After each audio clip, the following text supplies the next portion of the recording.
नमस्कार, news India आप देख रहे हैं, मैं आपके साथ सागर मिश्रा। देश आजादी का अमृत महोत्सव मना रहा है। इन 75 सालों में देश ने कई उन कठिनाइयों को देखा और कई वो गौरवमयी पल भी। इतिहास के झरोखे के उन महत्व को आप देखेंगे जब, तो कई ऐसे पल जो अतुलनीय हैं। लेकिन आजादी के बाद से देश के जो तमाम प्रधानमंत्री बने, जो सरकारें बनी, उनका इस देश की ऊंचाइयों पर पहुंचाने में काफी अहम योगदान रहा। लेकिन अगर आप देखें तो ये संग्रहालय भी उन तमाम सरकारों की साझा विरासत का एक जीवंत प्रतिबिंब बन गया।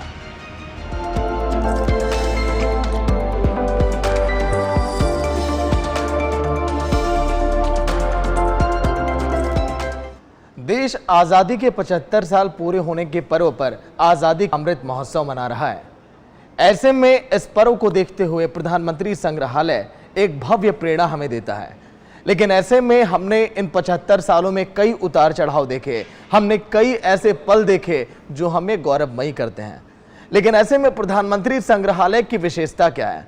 क्योंकि जो तस्वीरें हम आपको आज दिखाएंगे प्रधानमंत्री संग्रहालय की, यहाँ आपको विशेषता दिखाई देगी और आपको अतीत भी दिखाई देगा और आपको भविष्य भी दिखाई देगा। प्रधानमंत्री संग्रहालय हमारे युवाओं के लिए एक प्रेरणा, और यहाँ पर हर एक प्रधानमंत्रियों की वो तस्वीर और पहले कैसे उन्होंने इस लोकतंत्र के ढांचे को मजबूत किया और क्या उनका योगदान रहा, वो वाकई में अतुलनीय है। तो चलिए इसी के बारे में आज के दिन हम बातचीत करेंगे, क्योंकि हमारे साथ NMML के deputy director doctor Ravi Mishra होंगे, जिनसे हम जानेंगे कि आखिर इसको बनाने में कितना वक्त लगा और वाकई में ये कितना खास है। रवि जी, स्वागत है न्यूज इंडिया में। धन्यवाद। देखिए, जब आजादी का 75 वर्ष पूरा होने पर हम एक अमृत महोत्सव मना रहे हैं और ऐसे में प्रधानमंत्री संग्रहालय एक तोहफा आमजन के लिए, हमारे युवाओं के लिए जो एक प्रेरणा का स्रोत है। क्या कुछ आप कहना चाहेंगे सबसे पहले, और वो दिन कितना गौरवमयी था जिस दिन पीएम नरेंद्र मोदी यहाँ पर आकर इसका उद्घाटन किया? हमारे लिए और देश के लिए बड़ा महत्वपूर्ण दिन था जब माननीय प्रधानमंत्री जी ने संग्रहालय का उद्घाटन किया। ये अभी परसों की बात है। और जैसा आपने पूछा, इस संग्रहालय के निर्माण में 3 वर्ष से अधिक का कुछ समय लगा है। ये अक्टूबर 2018 में इसका कार्य आरंभ हुआ था और 14 अप्रैल 2022 को लोकार्पण माननीय प्रधानमंत्री जी के द्वारा इसका हुआ। जी, लेकिन प्रधानमंत्री जब यहाँ पर पहुँचे तो उन्होंने कहा कि जब यहाँ पर हमारी युवा पीढ़ी पहुँचेगी तो उन्हें यहाँ पर अतीत भी दिखाई देगा, भविष्य भी दिखाई देगा। हर एक प्रधानमंत्रियों ने इस लोकतंत्र के विकास में या फिर देश के विकास में कितना अहम योगदान दिया, वो भी उन्हें समझ में आएगा। तो वो सारी बातें हम कैसे समझ पाएंगे? देखिए, अतीत तो इस प्रकार से दिखाई देता है कि इस संग्रहालय में स्वतंत्रता से लेकर और वर्तमान प्रधानमंत्री अभी इसमें शामिल नहीं हैं, लेकिन भविष्य में उनको भी शामिल किए जाने की योजना है और आगे के और जो प्रधानमंत्री हैं वो भी आएंगे। It is a work in progress. जी,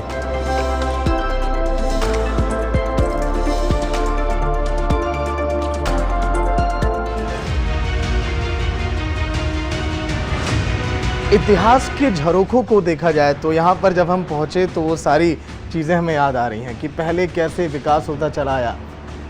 ये भी जिक्र किया गया कि प्रत्येक प्रधानमंत्रियों का इस देश के विकास में कितना योगदान रहा, कौन से उनके ऐसे फैसले थे जो देश के विकास की अग्रणी भूमिका निभाए। उन बातों का भी कहीं पर जिक्र किया गया संग्रहालय में।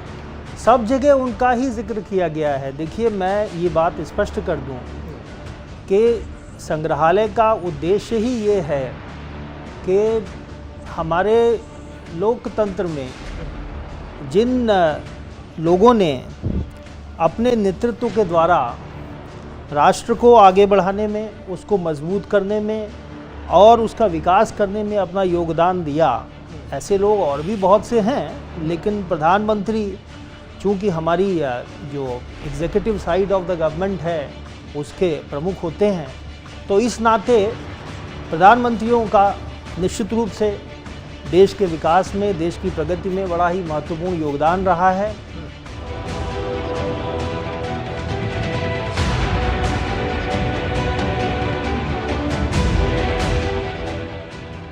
प्रधानमंत्री संग्रहालय, जिसे पहले नेहरू मेमोरियल के नाम से जाना जाता था, यहाँ पर लाइब्रेरी हुआ करती थी, लेकिन इसका नाम बदल कर रख दिया गया प्रधानमंत्री संग्रहालय। 15,600 वर्ग मीटर में फैला ये प्रधानमंत्री संग्रहालय, जिसकी खूबियाँ तमाम और तो और इसके अंदर इतिहास को तमाम वो तस्वीरें समेटे भी हाजिर हैं, जो आपको पहले के प्रधानमंत्री के संग्रहित उन चीज़ों से भी रूबरू कराएं।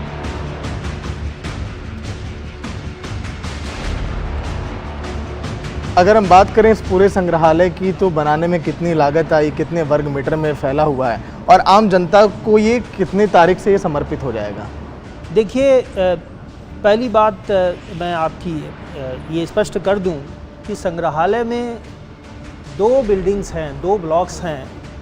एक ब्लॉक 1 जो पुरानी 3 मूर्ति भवन की इमारत थी, वो अब ब्लॉक 1 ऑफ प्रधानमंत्री संग्रहालय है।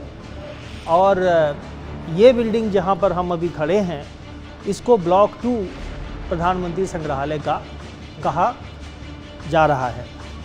तो इन दोनों भवनों को मिलाकर लगभग 15,600 स्क्वायर मीटर का क्षेत्र हमारे पास है इस संग्रहालय के लिए, और इसको 21 अप्रैल से जनता के लिए खोलने की योजना है।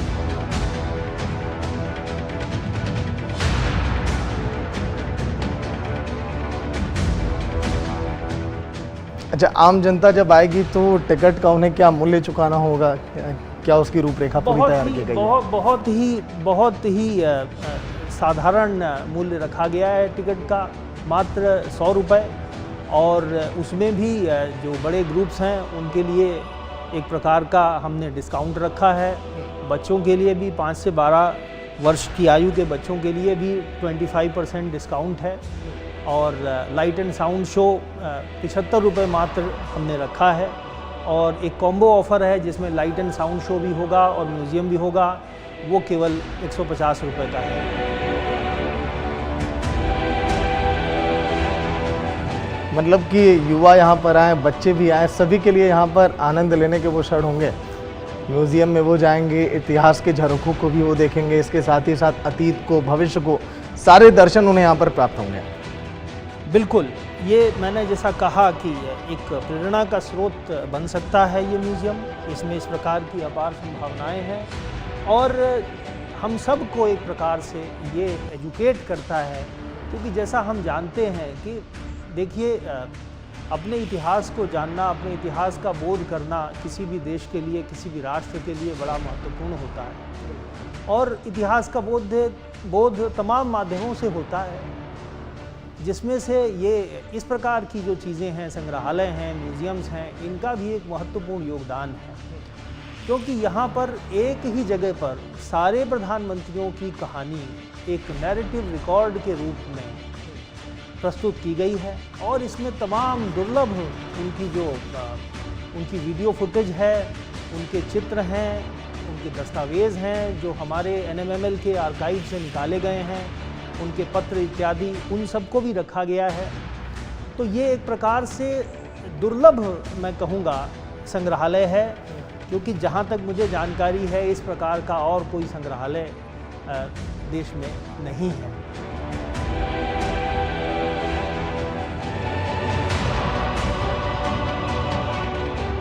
अच्छा, सबसे बड़ी खासियत ये भी मैंने देखी कि यहाँ पर इसको बनाने में किसी भी पेड़ों को नहीं काटा गया, ना तो किसी भी पेड़ को यहाँ से विस्थापित किया गया कि कहीं और ले जाकर लगाया जाए। ये एक बड़ा अच्छा संदेश है। जी, ये बात सही है बिल्कुल कि एक भी पेड़ इस प्रक्रिया में काटा नहीं गया है, बिल्कुल सही है।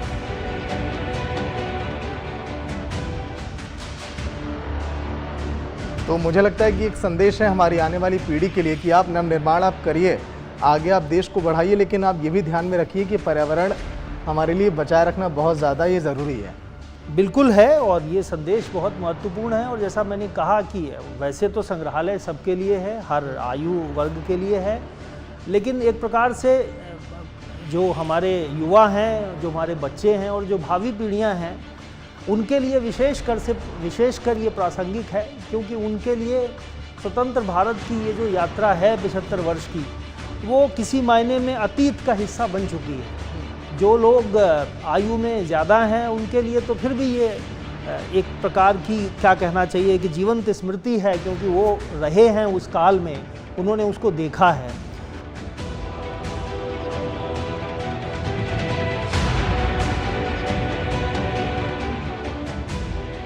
लगभग 20 से 25 सालों से आप यहाँ पर अपनी सेवा दे रहे हैं, जिस तरह से आपने जिक्र किया। अगर इसका निर्माण कार्य जब शुरू हुआ, आज ये पूरी तरह से बनकर तैयार है, मतलब कि इतना सुंदर यहाँ का नज़ारा कि अगर कोई आ जाए तो उसको यहाँ से निकलने का मन ना करे। कौन कौन सी कठिनाइयाँ आपने देखी कि बनाने में कहाँ कहाँ पर चुनौतियों का सामना करना पड़ा, क्या कुछ हुआ? नहीं, ऐसी कोई विशेष बात नहीं है। ये तो 3 वर्ष ही हुए हैं हमें इसका कार्य आरंभ किए हुए, और कुछ साधारण कुछ जो इस प्रकार के प्रोजेक्ट में बातें आती हैं वैसी ही थी, और कोई ऐसी बहुत बड़ी चुनौती नहीं थी। शायद एक चीज़ जो आप कह सकते हैं कि इसकी फुटेज को देश दुनिया से ढूंढ कर लाना, आर्काइवल फुटेज को, और उसको सेलेक्ट करना और उसको करना, ये थोड़ा सा कह सकते हैं कि कठिन कार्य था, लेकिन सफलतापूर्वक हमारी सारी टीम ने मिलकर इसको किया है। वो सब बधाई के पात्र हैं।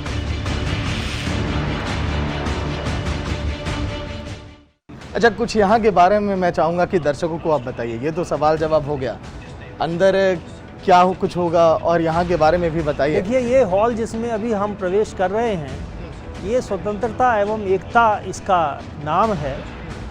और स्वतंत्रता एवं एकता नाम इसलिए है कि इसमें हमने मुख्य रूप से 3 फिल्मों को, ये सामने जो आप प्रोजेक्टर देख रहे हैं उसमें दिखाया है।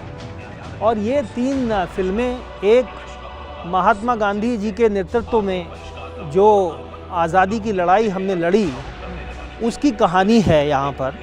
ये 5 से 6 मिनट, 8 मिनट का एक वीडियो है जो गांधी जी के नेतृत्व में हुए 3 आंदोलनों, असहयोग आंदोलन और सविनय अवज्ञा आंदोलन और भारत छोड़ो आंदोलन, तीनों की कहानी पर फोकस करते हुए गांधी जी के नेतृत्व में लड़ी गई आज़ादी की लड़ाई को बहुत सशक्त रूप में दिखाता है। दूसरा एक वीडियो यहाँ पर है जो सुभाष चंद्र बोस के नेतृत्व में आज़ाद हिंद फौज ने जो द्वितीय विश्व युद्ध के दौरान देश को आज़ाद कराने का प्रयत्न किया, उसकी कहानी को बताता है।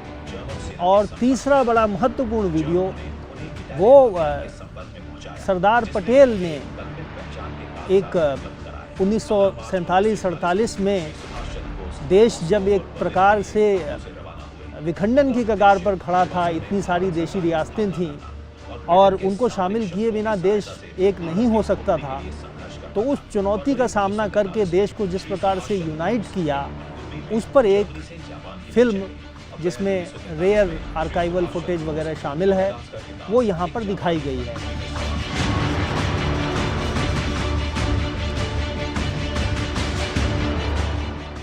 तो आप समझ सकते हैं कि इस हॉल का या इस दीर्घा का नाम फ्रीडम एंड यूनिटी क्यों रखा गया है कि पहले हमें आज़ादी मिली अपनी लड़ाई से, फिर हमें एकता मिली, उसके बाद ही तो प्रधानमंत्रियों ने देश का नेतृत्व किया। तो इसी प्रकार से पुरानी बिल्डिंग में कॉन्स्टिट्यूशन के ऊपर भी, मतलब कि इस हॉल में अगर कोई एंट्री करेगा तो हमारे पूर्वजों ने क्या हमें विरासत में दिया, हमारे प्रधानमंत्री ने और जो तमाम हमारे देश के स्वतंत्रता सेनानी रहे, वो सभी हम यहाँ पर देख पाएंगे बखूबी। जी, स्वतंत्रता के बारे में यहाँ पर प्रधानमंत्रियों के बारे में चर्चा नहीं है, वो आगे के क्षेत्रों में।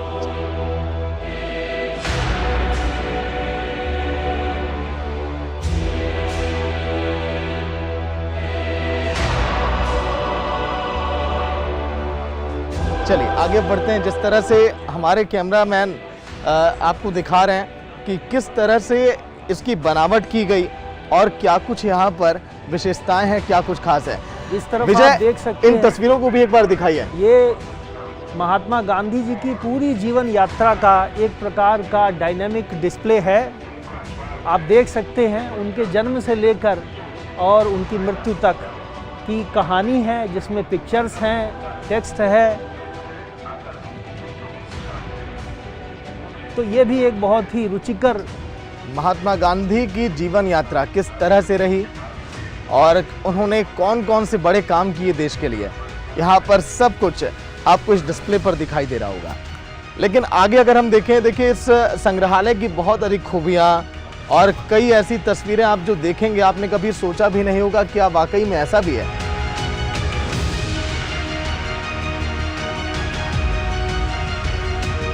का जो फुटेज है ज़्यादातर तो देश की विभिन्न एजेंसीज और इंस्टीट्यूशन से ही आया है, लेकिन कहीं कहीं पर बाहर से भी लिया गया जहां पर आवश्यकता पड़ी है, और उस फुटेज को, आर्काइवल फुटेज को यूज़ करके आधुनिक तकनीक के माध्यम से प्रधानमंत्रियों का देश के विकास के योगदान में, हर प्रधानमंत्री का जो योगदान रहा है उसको इस संग्रहालय में बड़े सशक्त, लोकतांत्रिक और कहना चाहिए कि एक ऑल इंक्लूसिव तरीके से प्रस्तुत किया गया है, तथ्यपरक रूप से प्रस्तुत किया गया है।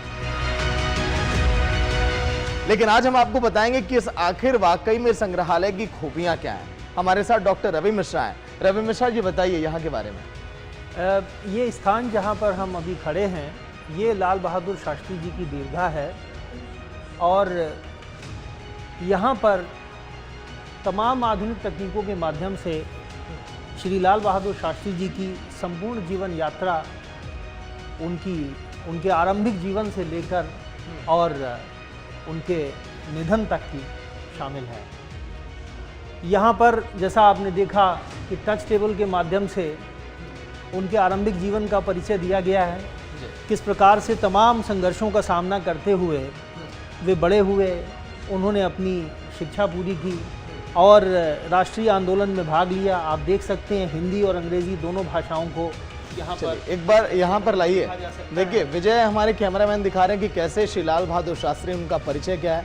भारत के पहले प्रधानमंत्री श्री जवाहरलाल नेहरू की मृत्यु के लगभग एक पखवाड़े बाद 9 जून 1964 को श्री लाल बहादुर शास्त्री ने भारत के प्रधानमंत्री के रूप में शपथ ली। दोनों की पृष्ठभूमि के बीच स्पष्ट अंतर था। अत्यंत संपन्न परिवार में जन्म लेने वाले नेहरू का बचपन ऐशो आराम में व्यतीत हुआ। तो ये पूरा परिचय उनका, और देखिए यहाँ पर परिचय आप क्लिक करेंगे तो देखिए आप शिक्षा के बारे में भी पढ़ेंगे। ये परिचय है, फिर यहाँ पर आप क्लिक करेंगे तो शिक्षा के बारे में कि कैसे श्री लाल बहादुर शास्त्री की शिक्षा रही। फिर यहाँ पर रेल मंत्री जब ये रहे, आप क्लिक करेंगे तो इसके बारे में जानेंगे, और यहाँ पर कांग्रेस के निर्वाचित नेता, तो इस बारे में भी आप जानेंगे। मतलब कि विभिन्न तकनीकों का इस्तेमाल किया गया। रवि जी, तो यहाँ पर ये टच टेबल के माध्यम से उनकी आरंभिक जीवन और राजनीतिक यात्रा के बारे में बताया गया है। और ये सामने जैसा आप देख सकते हैं, ये एक क्रिएटिव इंस्टॉलेशन बनाया गया है जिसमें हरित क्रांति की कहानी जो लाल बहादुर शास्त्री जी के नेतृत्व में आरंभ हुई, वो कहानी यहाँ पर सुनाई गई है। ये आप देख सकते हैं कैसे क्रमवार रूप से हमारे यहाँ पर आधुनिक तकनीक के माध्यम से खेती को, कृषि को सशक्त किया गया, धीरे धीरे उत्पादन बढ़ा। जो हरित क्रांति आई उसमें शास्त्री जी का क्या योगदान था आप देख सकते हैं। एग्रीकल्चरल प्राइसेस कमीशन बना, दुर्गापुर फर्टिलाइज़र फैक्ट्री की फाउंडेशन स्वर्गीय शास्त्री जी ने की। तो इस प्रकार की तमाम चीज़ें यहाँ पर दिखाई गई हैं। और आप देख सकते हैं कि हमारे दाहिनी ओर यहाँ पर कुछ दस्तावेज़ रखे हैं शास्त्री जी के। ये तमाम जगहों से जो उनको मानद डिग्रियां मिली, कुछ उनके पत्र हैं वो दिखाए गए हैं। और ये जो रैकेट है मैं आपको बताना चाहूँगा कि ये रैकेट श्री लाल बहादुर शास्त्री जी के परिवार से हमें एक लोन के रूप में प्राप्त हुआ है इस संग्रहालय में रखने के लिए। ये उनका अपना रैकेट था जिससे वो कभी कभी बैडमिंटन खेलते थे, और हम आभारी हैं लाल बहादुर शास्त्री मेमोरियल ट्रस्ट के कि उन्होंने कृपा करके हमें ये यहाँ पर डिस्प्ले करने के लिए दिया। और मेरी बाईं तरफ आप देख सकते हैं ये इंस्टॉलेशन है वाइट रेवोल्यूशन में जो दूध से संबंधित है, जैसा हम जानते हैं। उसमें श्री शास्त्री जी का जो योगदान था उसके बारे में यहाँ पर आपको टेक्स्ट और विजुअल के माध्यम से जानकारी दी जाती है। आगे बढ़ते हैं तो यहाँ पर शास्त्री जी की जो परमाणु नीति थी, कैसे उस समय जब चीन परमाणु विस्फोट कर रहा था तो शास्त्री जी ने हिम्मत रखते हुए हमारी जो हमारा जो परमाणु कार्यक्रम था उसको आगे बढ़ाए रखा। और इधर आप दाहिनी तरफ देख सकते हैं कुछ अन्य दस्तावेज़ शास्त्री जी के हैं, कुछ पत्र हैं। जैसे ये पत्र उनको लिखा है श्री जयप्रकाश नारायण ने। इसकी एक प्रति ये हमारे अपने NMML के आर्काइव से निकाला गया है, ये हैंड रिटन है, इसकी ये प्रति हमने रखी है। और ये जो अभी आप देख रहे हैं ये उनकी माननीय शास्त्री जी की पोस्ट ऑफिस पासबुक है, और आप देख सकते हैं उनका नाम ऊपर लिखा हुआ है। और एक अन्य पेज पर दिखाई देता है कि उनका जो अकाउंट का बैलेंस था केवल 47 रुपीज़ का था, जो पेज अभी इस समय सामने आपको नहीं दिखाई दे रहा है। आगे बढ़ते हुए हम देख सकते हैं कि ये चरखा जो शास्त्री जी को अपने विवाह के समय प्राप्त हुआ था, उन्होंने कोई भी दहेज लेने से मना कर दिया था। लेकिन जब उनकी पत्नी के परिवार वालों ने बहुत आग्रह किया तो उन्होंने कहा ठीक है। वो गांधीवादी थे और फ्रीडम स्ट्रगल में पार्टिसिपेट उन्होंने बहुत अर्ली जीवन से किया था, तो उन्होंने चरखा जो है वो एक स्वीकार किया था। ये वही चरखा है जो उनके परिवार ने हमें लोन पर दिया है यहाँ दिखाने के लिए, जिसके लिए हम उनके आभारी हैं। और इधर हम देख सकते हैं कि शास्त्री जी ने जो लैंग्वेज एजिटेशन हुई, हिंदी वर्सेस अंग्रेज़ी का जो प्रश्न उठा, उसको किस प्रकार से शास्त्री जी ने हैंडल किया, कैसे उसका सामना किया, कैसे देश में हिंसा को भड़कने से रोका, इसके बारे में चर्चा है। यहाँ सामने आप देख सकते हैं उनकी विदेश नीति के बारे में चर्चा है। तो अलग अलग तकनीकें हैं, टच टेबल है, मोबाइल इंस्टॉलेशन है, यहाँ पर टीवी स्क्रीन है जिसमें टेक्स्ट है और मूविंग पिक्चर्स हैं। दाहिनी तरफ आप देख सकते हैं कि ये एक इंस्टॉलेशन बनाया गया है शास्त्री जी का जो कृषि के प्रति योगदान था और जो जय जवान जय किसान का उन्होंने नारा दिया था, उसको डिपिक्ट किया गया है एक आकर्षक रूप में। एक किसान और एक जवान दोनों की आप यहाँ पर मूर्तियाँ देख सकते हैं, और जय जवान जय किसान का ये इनका कितना अहम योगदान है देश में हम सभी जानते हैं। आगे बढ़ते हुए हम आते हैं, ये शास्त्री जी को जब वो ताशकंद गए थे 1965 के युद्ध के बाद, तो ये उपहार में वास उनको मिला था। ये वास भी हमें माननीय शास्त्री जी के परिवार से लोन पर प्राप्त हुआ है इस संग्रहालय में दिखाने के लिए। और जैसा आप देख सकते हैं ये बहुत ही आकर्षक वास है। तो चलिए, प्रधानमंत्री संग्रहालय के अंदर एक ऐसी जगह पर हम आप पहुंचे हैं जिसका अनुभव जब आप प्राप्त करेंगे तो वाकई में आपको बहुत अच्छी अनुभूति होगी। देखिए, पसंदीदा प्रधानमंत्री के साथ सेल्फी, जब आप इस जगह पर पहुंचेंगे प्रधानमंत्री संग्रहालय के अंदर, तो यहाँ पर आपको अपने पसंदीदा प्रधानमंत्री का चुनाव करना होगा। विजय, एक बार दिखाइए। तो जो 15 प्रधानमंत्री जिन्होंने विभिन्न चुनौतियों का सामना करके देश को आज सशक्त बनाया और आज उस मोड़ पर आ खड़ा है कि हम में पूरी दुनिया आप देख रही है। देखिए, वो तमामों प्रधानमंत्री यहाँ पर आप क्लिक करेंगे। जैसे मान लीजिए कि आपने तस्वीर आपको खिंचवानी है पीएम नरेंद्र मोदी के साथ, तो आप यहाँ पर आप जैसे ही क्लिक करेंगे, फिर उसके बाद आप जब यहाँ पर बैठेंगे तो पीएम नरेंद्र मोदी के बगल में आपकी तस्वीर ऐसी खींची हुई दिखाई देगी कि ऐसा लगेगा कि वाकई में आप वास्तव में आप बैठे हुए हैं। आपको बिल्कुल भी यहाँ पर ये नहीं लगेगा कि यहाँ पर कुछ भी बनावटी है।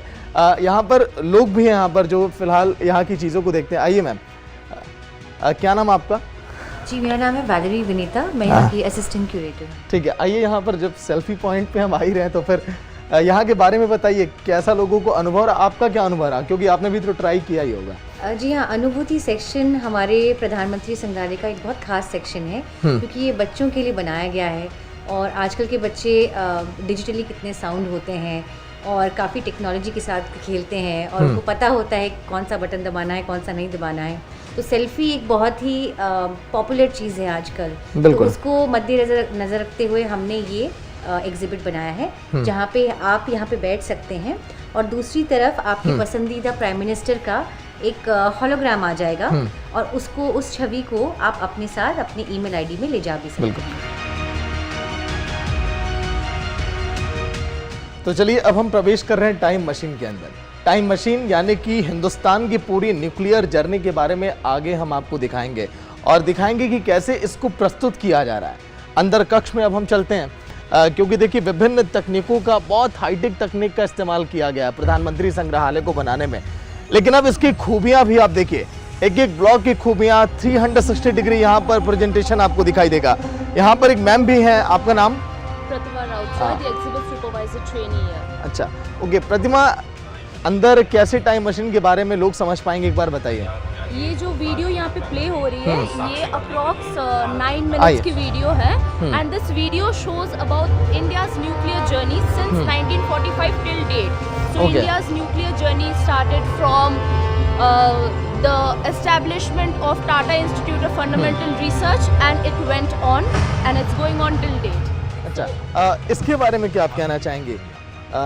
ये जो हम देख पा रहे हैं पृथ्वी की तरह, ये बस एक बॉल एस्टैब्लिश किया गया है बीच में। जो भी वीडियो पीछे चलती है उसका ईयर इसमें डिस्प्ले होता है। Okay, That's it. चलिए, बहुत बहुत शुक्रिया। Thank you.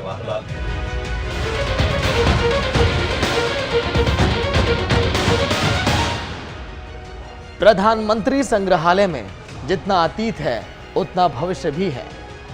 प्रधानमंत्री संग्रहालय देश के लोगों को बीते हुए कल की यात्रा करवाते हुए आगे भारत में नई रूप और नई दिशा में भारत के विकास में आगे लेकर जाएगा। फिलहाल हमारी इस खास पेशकश में इतना ही। देखते रहिए न्यूज़ इंडिया। नमस्कार।